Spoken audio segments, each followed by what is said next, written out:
सुप्रभात।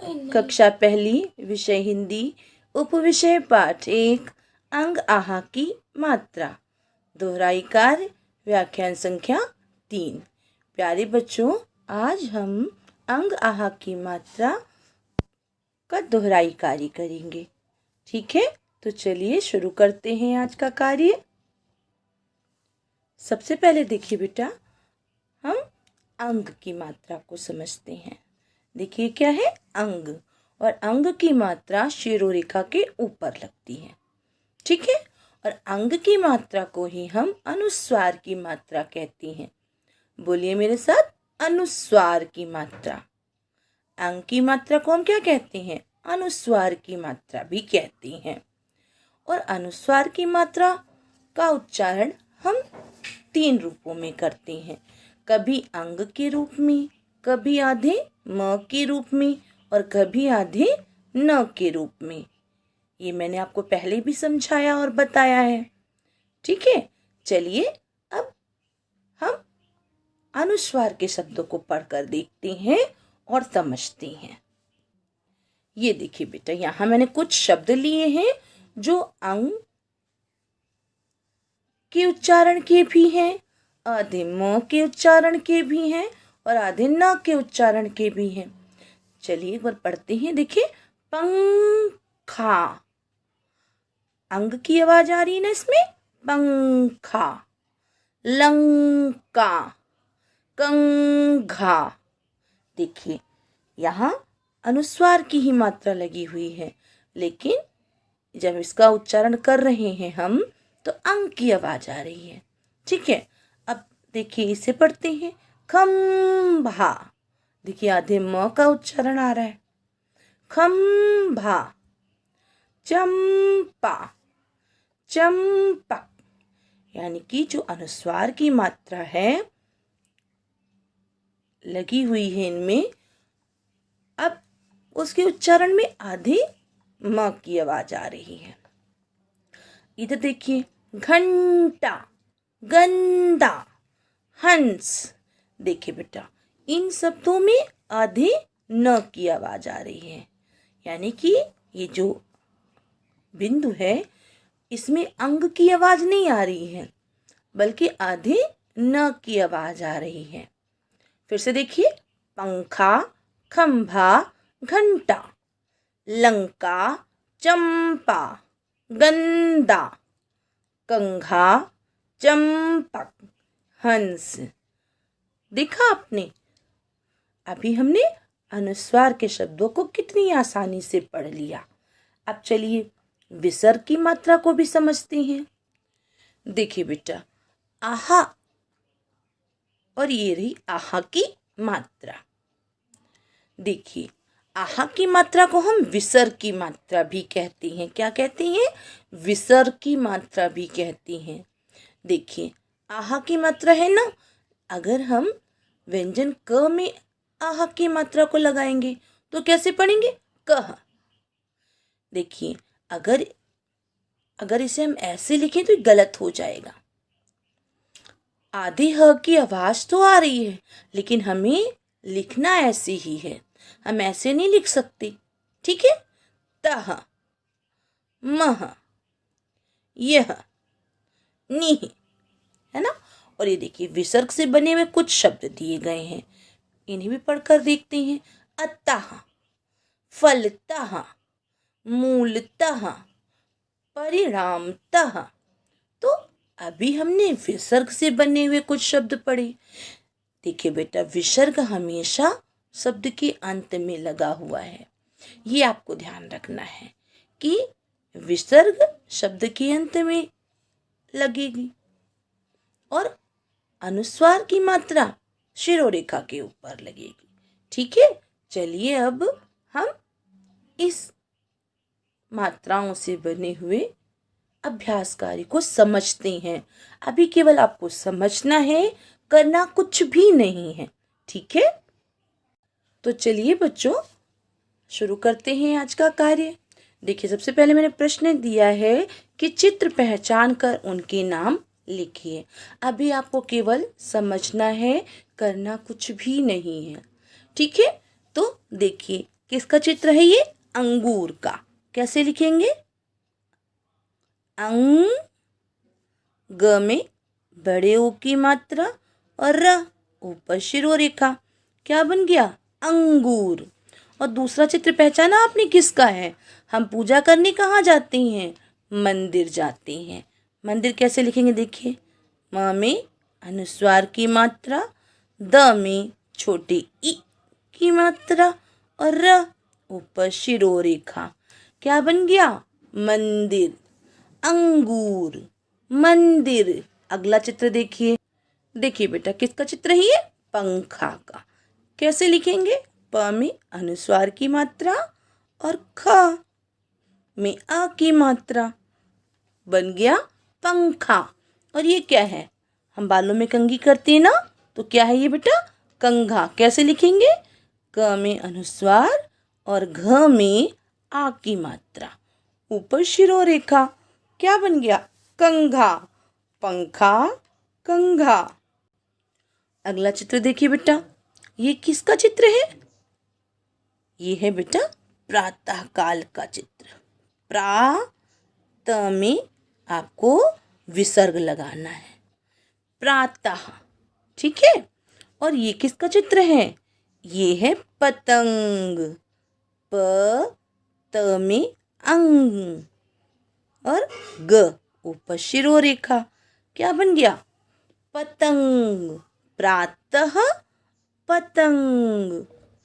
अब देखिए, ये किसका चित्र है बेटा? ये है शंख। क्या है ये? शंख। श, ख, शिरोरेखा और आपको श के ऊपर ही अनुस्वार की मात्रा लगा देनी है। शंख, ठीक है। अब देखिए, अगला चित्र किसका है? ये चित्र है बेटा बंदर का। कैसे लिखेंगे? देखिए, ब में अंग, द, र। और ये जो अंग की मात्रा का उच्चारण किस रूप में हम कर रहे हैं? आधे न के रूप में। बंदर, ठीक है। बंदर। और ये किसका चित्र है? ये है बेटा अंडा। लिखेंगे अ, ऊपर अनुस्वार लगाएंगे, ड में आ की मात्रा, ऊपर शिरोरेखा। बन गया अंडा। और ये किसका चित्र है? ये है झंडा। झ से झंडा होता है ना। आप झ बनाएंगे, ऊपर अनुस्वार लगाएंगे, ड में आ की मात्रा और ऊपर शिरोरेखा। बन गया झंडा। अंडा, झंडा। और ये ऋषि क्या कर रहे हैं बेटा? ऋषि कर रहे हैं तपः। देखिए, त, प, ऊपर शिरोरेखा और विसर्ग लगाएंगे। तपः, ठीक है। तपः। और ये क्या लिखेंगे आप? नमः। न, म, ऊपर शिरोरेखा और विसर्ग लगा देंगे। नमः, नमः, ठीक है। अगला प्रश्न देखिए बेटा, दिया है मैंने, वर्णों तथा मात्राओं को जोड़कर शब्द बनाइए। आपको वर्ण और मात्राओं को जोड़कर शब्द बनाना है, ठीक है। देखिए, पहला शब्द क्या है? देखिए, अ, अनुस्वार, जी, र। अब इसे जोड़कर लिख देंगे। अ लिखेंगे, अ के ऊपर अनुस्वार लगाएंगे, ज में बड़ी की मात्रा और र, ऊपर शिरोरेखा। क्या बन गया? अंजीर। अंजीर। अगला शब्द देखिए, क्या लिखा हुआ है? श, अनुस्वार, क, र। अब जोड़कर लिखेंगे, श में अनुस्वार लगा देंगे, क, र, ऊपर शिरोरेखा। क्या बन गया? शंकर। ये देखिए बेटा, अब हम विसर्ग से बने हुए शब्द बनाते हैं। देखिए, नी, और ये क्या है? विसर्ग। क, प, ट। अब आप इसे जोड़कर लिखेंगे। सबसे पहले आप न में छोटी की मात्रा लगाएंगे, नी। फिर आपको क्या लगा देना है? विसर्ग। फिर लिखेंगे क, प, ट, ऊपर शिरोरेखा। निह कपट, ठीक है। अब देखिए दु, द में छोटे उ की मात्रा, विसर्ग सा ह स। अब आप इसे भी जोड़कर लिख देंगे। देखिए दू लिखेंगे, विसर्ग लगाएंगे, सा ह स और ऊपर शिरोरेखा, तो साहस। ठीक है, अगला प्रश्न देखिए मैंने दिया है, सही उत्तर चुनकर खाली स्थान में लिखिए। इस कार्य को हमने पहले भी किया है, आज हम दोहराई कर रहे हैं। देखिए और इसे समझिए। देखिए बेटा, दिया गया है क और ये है खाली स्थान। ठीक है, और 6 बजे उठूं।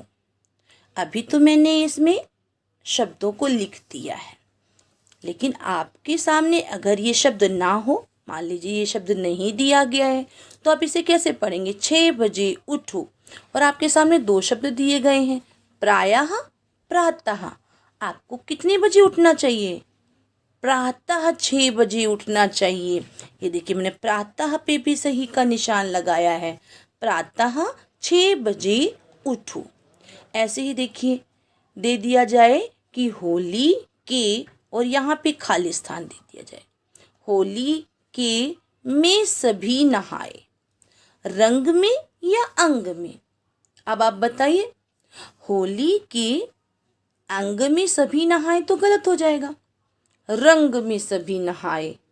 ठीक है, ये देखिए मैंने लिख दिया है और उसके नीचे लाइन भी खींच दी है, होली के रंग में सभी नहाए। आप इसे मेरे साथ अभी याद कर लीजिए, ठीक है, जिससे आपको ये याद हो जाए। प्रातः 6 बजे उठो, होली के रंग में सभी नहाए। ऐसे ही ग देखिए, प्रायः प्रभु का भजन करो। शनै और प्रायः दिया गया है, आपको प्रायः पे सही का निशान लगाना है और लिख देना है, जैसे मैंने लिख दिया है। ये मैंने पहले ही लिख दिया है ताकि आप इसे ऐसे ही याद कर लें। ठीक है, देखिए फिर से दोहरा लेते हैं। प्रातः 6 बजे उठो, होली के रंग में सभी नहाए, प्रायः प्रभु का भजन करो। तो याद करना है आपको इसे। ठीक है बेटा, अगला प्रश्न देखिए, मैंने दिया है उत्तर पूरे कीजिए। क, बंदर क्या करते हुए आया? हमें उत्तर पूरा करना है। दिया गया है बंदर खाली स्थान उड़ाते हुए आया। अब बंदर क्या उड़ाते हुए आया? बेटा बंदर रंग उड़ाते हुए आया। देखिए रंग, बंदर रंग उड़ाते हुए आया। हमने रंग लिख दिया, रंग के नीचे शिरोरेखा की तरह से ही लाइन आपको खींच देनी है ना? हम लाइन खींचते हैं ना ऐसे करके, रेखा। ठीक है, जो ऊपर लगती है वो शिरोरेखा, और हमें तो नीचे खींचनी है, तो हमें सिर्फ एक रेखा खींच देनी है। ठीक है, तोता कैसा था? अब तोता कैसा था? तोता सुंदर था। सा में छोटे ऊ की मात्रा, ऊपर अनुस्वार, द र, ऊपर शिरोरेखा। तोता सुंदर था। आपको इसे भी याद कर लेना है। बंदर क्या करते हुए आया? बंदर रंग उड़ाते हुए आया। तोता कैसा था? तोता सुंदर था। अगला प्रश्न देखिए बेटा, मैंने दिया है वाक्य बनाइए। पहला शब्द मैंने लिया है सुंदर। आपको वाक्य बनाना है किस शब्द का? सुंदर शब्द का। तो आप पहले छोटे छोटे वाक्य बनाइए। ठीक है, जैसे सुंदर क्या लिख सकते हैं हम? मेरा, लिखिए मेरा, मेरा घर, घर, घर सुंदर। स में छोटे ऊ की मात्रा, ऊपर अनुस्वार, द र, मेरा घर सुंदर है। ये देखिए, और पूर्ण विराम लगा दीजिए। मेरा घर सुंदर है। सुंदर के नीचे आप रेखा भी खींच देंगे। बहुत से बच्चे क्या करते हैं? शब्द नहीं लिखते। पहले आप शब्द लिखेंगे, फिर उसका वाक्य बनाएंगे। ठीक है, और जिस शब्द से आपने वाक्य बनाया है उसके नीचे रेखा भी खींचेंगे। ठीक है बेटा। दूसरा शब्द देखिए क्या है, जंगल। अब हमें जंगल से वाक्य बनाना है। देखिए लिखते हैं जंगल घना है, घना है। पूर्ण विराम लगा दिया हमने। जंगल में क्या होता है, बहुत सारे जंगली जानवर रहते हैं, है ना। और जंगल में चारों तरफ हरियाली होती है, बहुत सारे पेड़ होते हैं। तो इसलिए हमने कैसा क्या वाक्य बनाया कि जंगल घना है। ठीक है। अगला शब्द देखिए। अगला शब्द बेटा प्रातः। आपको प्रातः का वाक्य बनाना है। क्या लिख सकते हैं हम? लिख सकते हैं हम प्रातः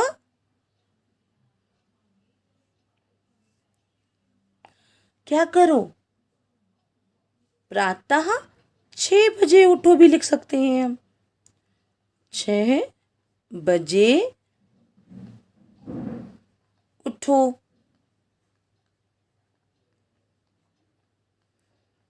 ये पूर्ण विराम। प्रातः 6 बजे उठो।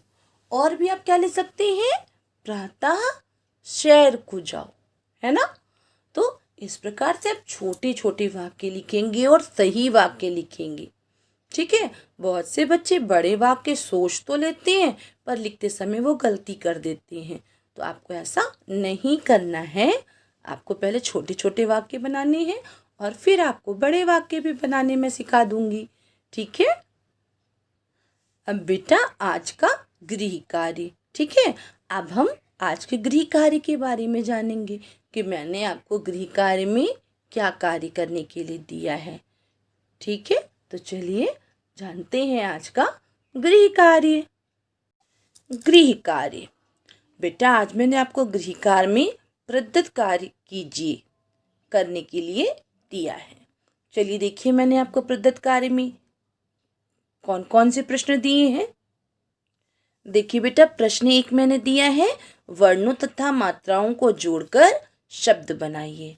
आपको यहाँ दिए गए शब्दों को आपस में मात्राओं के साथ जोड़ देना है और नया शब्द बना देना है। कर लेंगे ना आप? सही सही समझ कर करेंगे। ठीक है। ये देखिए बेटा आपको इन्हें भी जोड़ करके आपस में नया शब्द बना देना है। तो क्या बन जाएगा, मंगलवार। पुनः परिणाम और विसर्ग लगा देंगे तो परिणामतः। आपको इसे यहाँ जोड़ करके लिख देना है। ऐसे निष्कपट, आपको निष्कपट जोड़कर यहाँ पर लिख देना है। ठीक है। कभी आपको अंग की मात्रा को जोड़कर शब्द बनाना है और कभी आपको विसर्ग की मात्रा जोड़कर शब्द बनाना है। कर लेंगे ना आप? अगला प्रश्न देखिए मैंने दिया है, चित्र पहचान कर उनके नाम लिखिए। ये देखिए बेटा आपको इस चित्र को पहले पहचानना है फिर इसका नाम लिख देना है। ठीक है। ये किस समय का दृश्य है, प्रातः का। तो आप प्रातः लिख देंगे। ये किसका चित्र है, पतंग। और ये किसका चित्र है, बंदर। आपको यहाँ पर बंदर लिखना है। ठीक है। ऐसे ही आपको यहाँ पर चित्र पहचान कर इसका नाम लिख देना है। क्या है ये, अंडा। और ये क्या है, झंडा। तो आप ऐसे इस जगह पे इसके सामने झंडा लिख देंगे। ठीक है। ऐसे ही आपको यहाँ पर नमः लिख देना है। ठीक है। लिख देंगे ना आप? प्रश्न 3 देखिए दिया है मैंने, मिलान कीजिए। आपको यहाँ दिए गए शब्दों को आपस में मिला देना है। अब तो आपको मिलाना और मिलान कीजिए करना दोनों आ गया होगा ना। आप चाहें तो सही शब्द को उसके सामने भी लिख सकते हैं और चाहे तो आप मिलान कर सकते हैं। ठीक है। लेकिन जब आप मिलान कीजिए करेंगे तो आप शब्दों को लिखने के बाद में मिलाएंगे। बहुत से बच्चे ऐसे केवल लाइन ड्रॉ कर देते हैं और पता ही नहीं चलता आपने किस शब्द का मिलान किया है। ठीक है। प्रश्न 4 देखिए मैंने दिया है, उत्तर पूरे कीजिए। क देखिए, बंदर क्या करते हुए आया। उत्तर आपको लिखना है बंदर, और यहाँ दी गई खाली जगह में आपको सही शब्द लिख देना है, बंदर उड़ाते हुए आया। ख देखिए, तोता कैसा था। उत्तर लिखना है तोता, और यहाँ दी गई खाली जगह में आपको सही शब्द लिख देना है, तोता था। कैसा था? सुंदर था ना, तो आप यहाँ पर सुंदर लिखेंगे। प्रश्न 5 देखिए, दिया है मैंने, वाक्य बनाइए। आपको यहाँ दिए गए शब्दों के वाक्य बनाने हैं। देखिए, पहला शब्द मैंने दिया है सुंदर, दूसरा जंगल, और तीसरा प्रातः। आपको इन शब्दों के वाक्य बनाने हैं, ठीक है। अगला प्रश्न देखिए बेटा, मैंने दिया है, शब्दों को पढ़िए और इनको अलग अलग सही खाने में लिखिए। आपको यहाँ दिए गए शब्दों को पढ़ना है। देखिए, पत्र, चांद, संभवतः, उमंग, नमः, लंगूर, प्रायः, बंदूक, आंगन। आपको क्या करना है, आपको इन शब्दों में से अंग से बने हुए शब्दों को उसके नीचे लिख देना है, और जो आहा से बने हुए हैं उसे आहा के नीचे लिख देना है। जैसे कि अंग अनुस्वार की मात्रा को हम कहते हैं, और आहा विसर्ग की मात्रा को कहते हैं।